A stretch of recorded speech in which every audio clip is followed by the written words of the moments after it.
January 7, 2004 dumating dito yung kasama naming Nepali mga te. Kikita at nababakas sa kanya yung kahirapan ng buhay sa kanila. At totoo naman yung hinala ko kasi nga nagkwento siya sa akin. Dami daw siyang iniwanan na utang sa Nepal. Relate ako sa mga kwento niya sa buhay. Alam nyo naman, tayo mga Pilipino, ugali natin yung maawain at matulungin. Kaya magmula nung dumating siya, hindi ko talaga siya pinapagastos sa pagkain. As in libre talaga mga te. Yung dala niya mga gamit mga te is sobrang luma na talaga. Pati tsinelas niya, yun yung unang napansin ko sa kanya. Kaya binilang ko siya ng bagong tsinelas. Pansin ko rin sobrang luma na yung cellphone niya. Pinagtsatsagan niya na lang talagang gamitin. At sapit ng ilang buwan, binilang ko siya ng cellphone. Pag tumatawag siya sa kanila, kausap niya yung nanay niya. Umibida talaga yung Pilipini. Naging mabait na nga ako sa paningin ng kanyang mga magulang. Video call niya lagi yung nanay at tatay niya at pinapakita niya ako. Tuwang-tuwa yung nanay at tatay niya sa akin mga te. One day sinabi ng nanay niya na sobrang bait ko daw at matulungin. Translate niya pa talaga sa English. Syempre, nakaka-touch yun. Kahapon nagbago yung pakikitungo ko sa kasamahan kong Nepali. Usap niyang nanay niya, syempre tuwang-tuwa sila sa akin, sobrang bait ko daw. Napasabi daw ng nanay niya sa akin, na gusto daw ng nanay niya na mapangasawa ko yung anak niyang babae. Ay friend, sabi niya, my mother, you like my sister wedding, sabi niya sa akin. Nag-smile na lang ako dun sa camera. Mahigit 1 oras yata sila nag-uusap sa video call mga te. Sinong may ka-workmate na Nepali dyan, sila yung magpapatunay na sobrang telebabad talaga nila. Nulit niya pa talaga sa akin yung sinabi ng nanay niya. Hey friend, my mother said, you marry my sister, sabi niya. Akala ng kasamahan kong Nepali, matutuwa ako dun sa sinabi ng nanay niya mga te.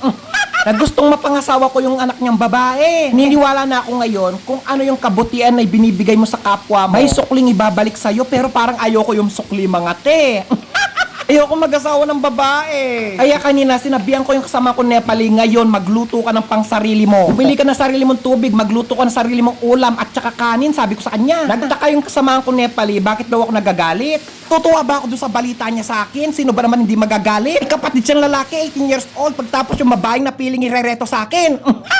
Sobrang bait nitong kasama naming Nepali dito sa company. Halos lahat ng Nepali na nakasama ko, sobrang bait mga te. Kung ano kasi yung nakikita nilang ugali sa'yo, ganun din yung ipapakitang ugali nila sa'yo. Kaya never talaga ako magsisisi na tinutulungan ko tong kasama ko Nepal. Buhay natin walang rewind. Piliin natin maging mabuting katrabaho. Yan yung ginagawa ka dito sa kasamaan kong Nepal. Wag na wag tayo maghihintay ng kapalit. Gusto ko kasi kapag umuwi na siya sa Nepal, babaunin niya yung magandang alaala niya sa mga Pilipino. Magkaiba lang yung nationality natin. Pero pagkwento sa buhay, lalong-lalo na sa kahirapan sa buhay, halos magkadikit o magkakapareho yan mga te. 4 months na tong kasama ko Nepali sa April 7. Natanong ko siya lagi kung masaya ba siya dito sa company namin. Na kung masaya ba siyang kasama yung mga Pilipino. Tumatatak sa isip at puso niya talaga na sobrang nag-i-enjoy siya mga te. Mga salitang sinasabi niya lang sa akin, sobrang nakakataba ng puso. Bait daw yung mga Pilipino, sabi niya. Tapos yung susukli niya sa akin, ipapangasawa sa akin yung kapatid niyang babae. Parang hindi ka tanggap-tanggap yun, te. Gusto ko yung kapatid niyang lalaki.